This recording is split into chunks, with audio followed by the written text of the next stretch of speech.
Nous allons voir maintenant que de la même manière que nous avons parlé d'un équilibre individuel entre le poste et l'individu, il existe un autre équilibre en matière de gestion des ressources humaines qui est un équilibre collectif et qui, cette fois, va renvoyer à la dimension quantitative de la problématique de l'optimisation des ressources humaines.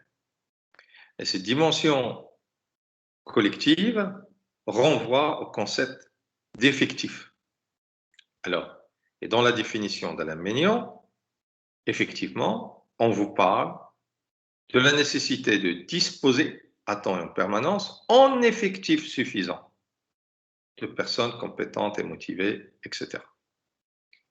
Donc, dans ce sens-là, l'équilibre que nous recherchons est un équilibre entre les besoins d'un côté et les ressources. Les besoins de l'entreprise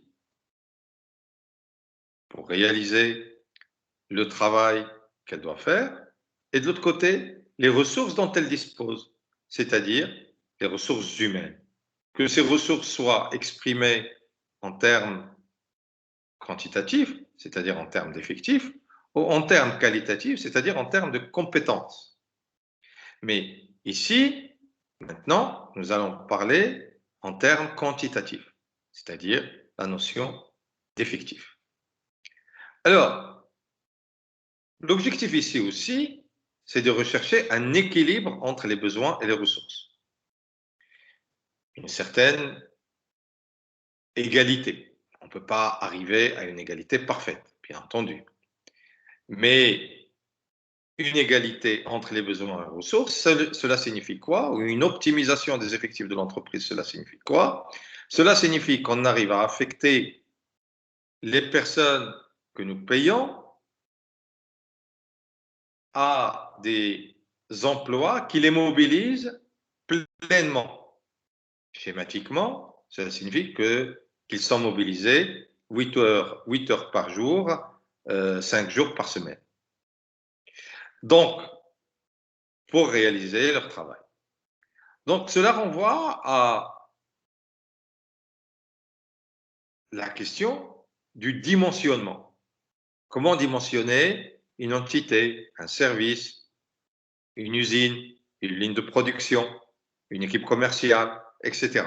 Comment dimensionner, ça veut dire quoi? Quelle est la taille optimale qui va permettre à cette entité de réaliser tout ce qui est attendu d'elle et de le faire à un coût optimal.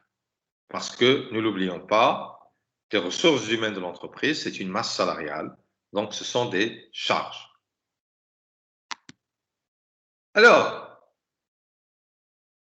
à partir de là, de la même manière que nous l'avons dit pour l'équilibre entre les postes et l'individu, cela signifie qu'il existe des risques de déséquilibre.